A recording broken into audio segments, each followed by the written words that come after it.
لو أنزلنا هذا القرآن على جبل لرأيته خاشعا أنزلنا هذا القرآن على جبل لرأيته خاشعا أنزلنا هذا القرآن على جبل لرأيته خاشعا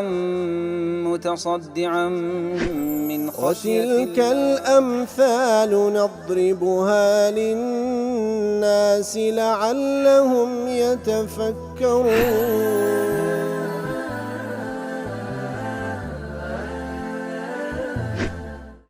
الحمد لله والصلاة والسلام على رسول الله وعلى آله وصحبه ومن والاه. السلام عليكم ورحمة الله. برزان خوش حال ملواني 832 لوانا كاين تفسير قرآن بيروز بيم وخزمتان ومبستي رزامدي رب العالمين وهو دار أوي أعزي السودي لور بقرن. أعوذ بالله من الشيطان الرجيم. بسم الله الرحمن الرحيم. واكتب لنا في هذه الدنيا حسنة وفي الآخرة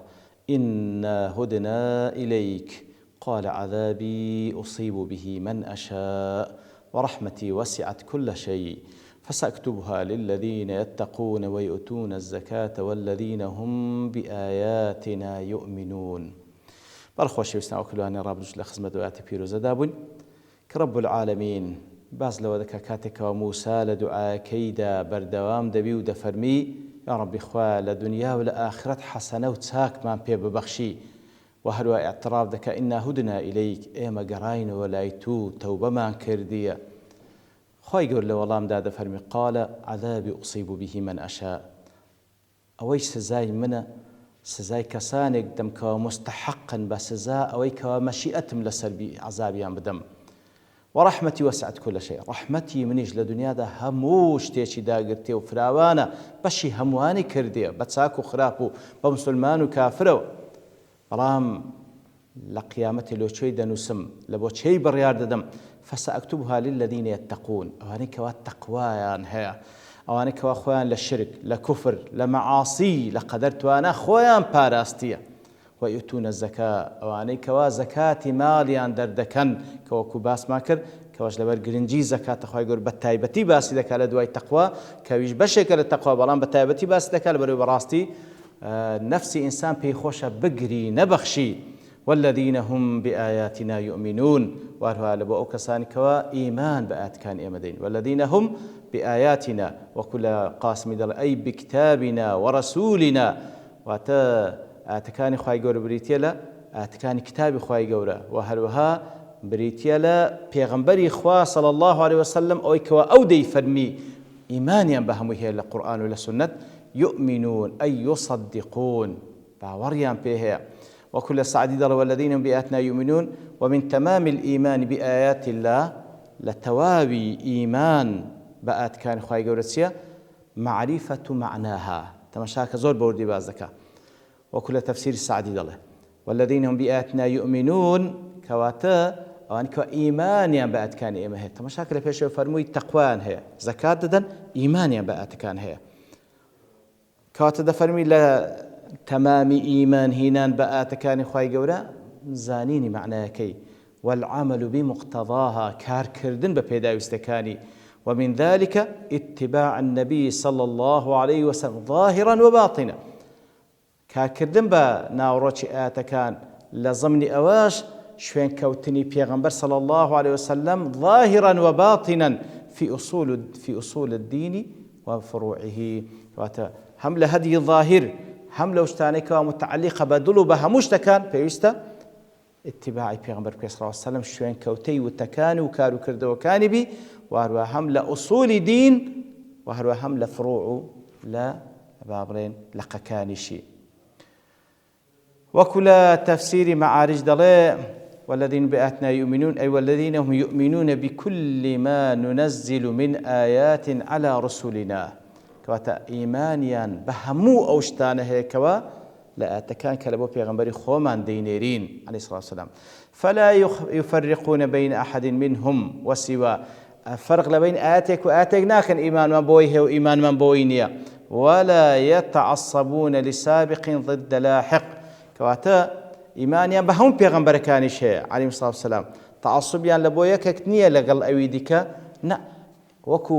عەقیدەی ئەهلی سونە و جەماعە عەقیدەی موسڵمانان ئەرکانەکان یەک لە ئەرکانەکانیمان ئیمان بە هەموو پێغەمبەران عەلەیهیمۇ الصەلاة وەسەلام و ئیمان هێنان بۆی کەوە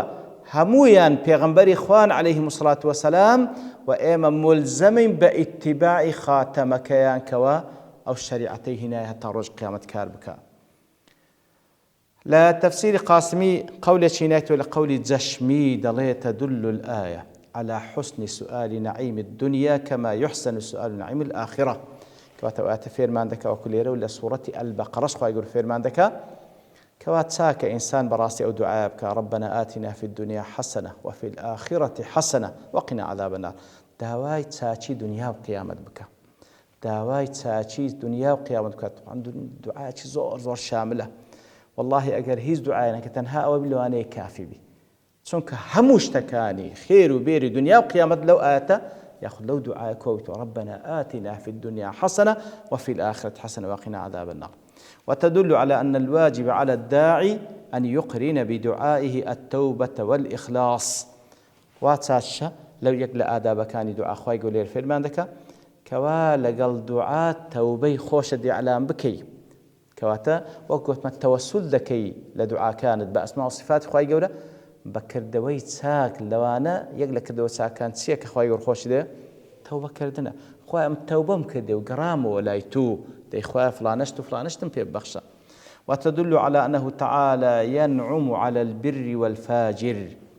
وهو اعتبر القيل سلوك وخواي قول نازو نعمة رحمتكي لقل ساك وخرافكارانا ويخص بالثواب المؤمن بەڵام ئەو ڕەحمەتەی بە تایبەتی کە پاداشیان بداتەوە لە بۆ چێە کەسانشی ئیماندارە ومن تأمل هذا السؤال والجواب هەر کەسێکیش بیر بکاتەوە لەو دوعایە و لەو جوابە عرف عظيم محل هذا البيان ئەو زەبەڕاستی تێدەگاکەوە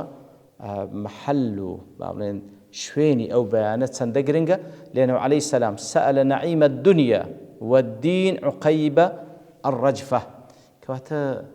موسى عليه الصلاة والسلام لدواي أو كوا وكل عاد كبيشتو فلما أخذتهم الرجفة أو سزاهات السريان أو كوا لقليبون لدواي أوي أخواي داول أخواي يقول لك رحمتي دنيا حسني دنيا وقيامة بخشي فكان من الجواب أن العذاب خاصة يصاب به من يستحقه لو الله دا أخواي يقول لك السزاء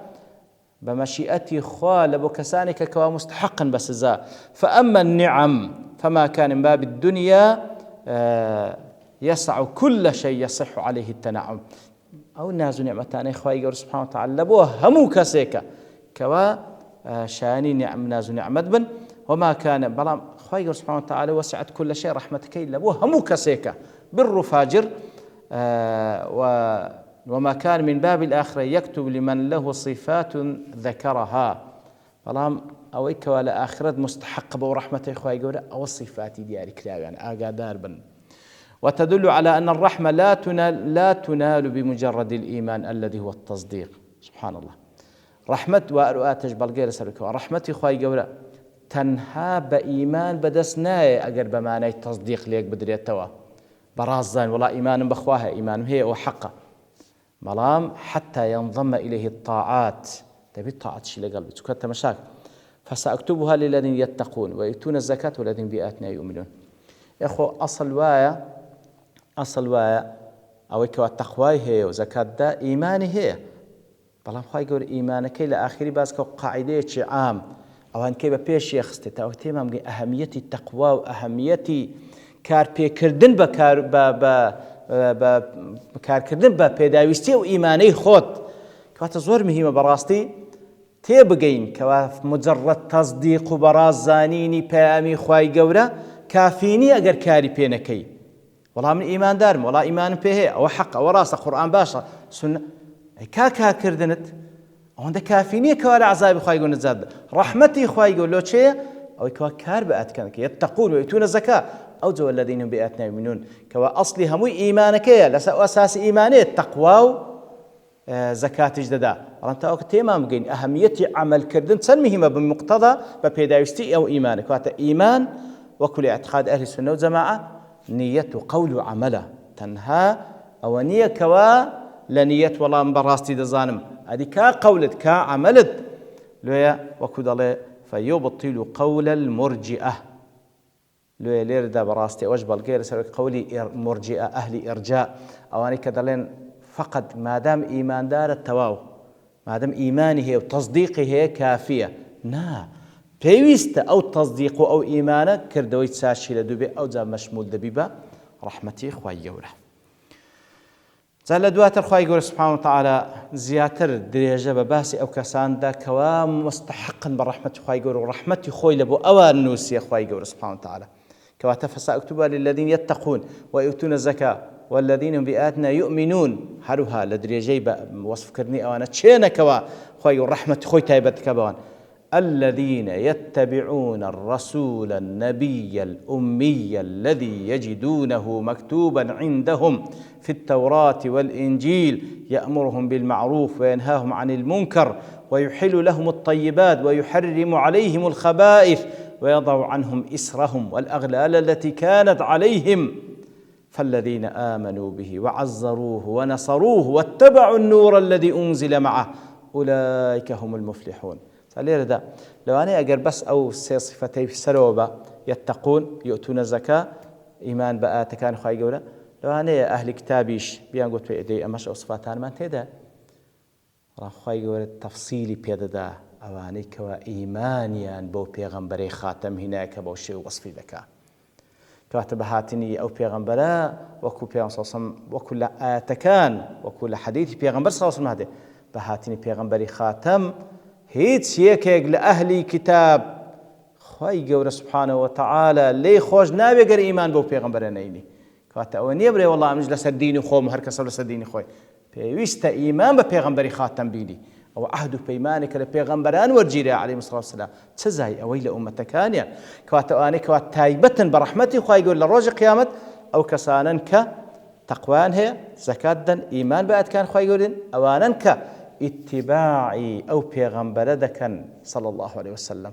كوا نخين دوارة محمد المصطفى كوا لاي أوان لتوراة لإنجيل باسي كراية وهروها صفتي شي باز كراك وفرمانيان بيدكا بتساكا ريغريان ليدكا لخرافة وهرو أوي طيب باكا لبويان حلال دكا أوي بيسا ليان حرام دكا وتندين كوتو زنزير لسريان دان درابو بسببي قناه تاوان كانيان لسريان لا ددا إن زاد فرمي كوا إيمانيان بيهنا وهروها بقوري دزانو بال پشتی دکن و نصرتی دکن اتباعی او نورج دکن کلبوی هاتی کبریت لقرآن پیروز اولئک هم مفلحون آوانا سرفراز و سرکوتو دنیا و قیامتا وكل تفسير معارج دل هذا النص على أن من مقتضيات صفة التقوى في العباد الموضوعين في الحياة الدنيا موضوع الابتلاء والتكليف كواتا أو نص بلغيل سر أو كوا لبيداويستكاني صفتي التقوى لبو أو بندانك لدنيا دا تاقيد كرينوا أن يؤمنوا بكل رسول سابق لرسولهم أو لاحق له لبيداويستكاني التقوى أويا كوا إيمان بهمو پیغمبرێک بینن بێجگەر پیغمبری خوان أو إلى پێشەوی أو إلى دوای ویژدێ حتى خاتم الأنبياء والمرسلين محمد صلى الله عليه وسلم حتى دقات خاتم كان كوا محمد المصطفى صلى الله عليه وسلم لپێداویستی تقوى پێویستە إيمان بپێغمبەران بین بەتایبەتیش حتى وكوك دقات خاتم كان كمحمد المصطفى صلى الله عليه وسلم الذين يتبعون الرسول وكل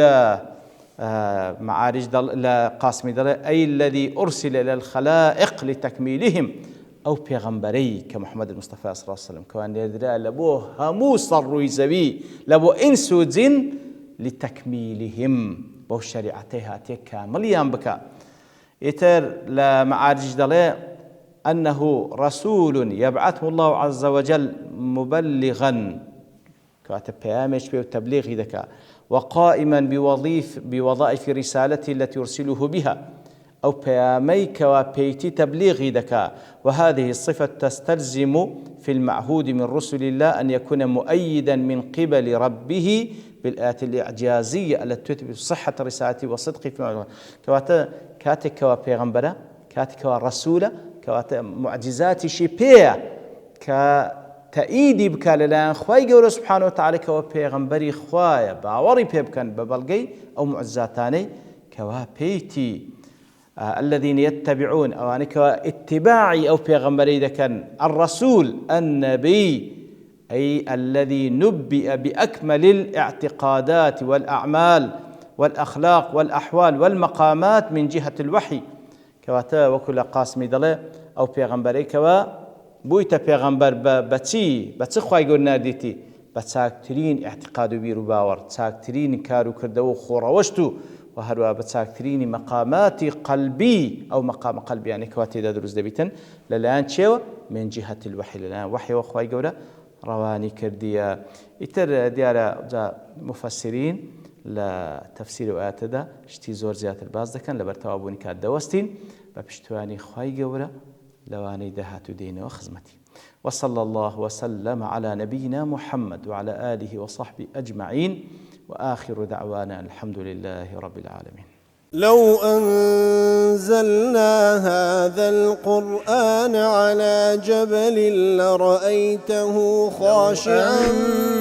أنزلنا هذا القرآن على جبل لرأيته خاشعا أنزلنا هذا القرآن على جبل لرأيته خاشعا متصدعا من خشية وتلك الأمثال نضربها للناس لعلهم يتفكرون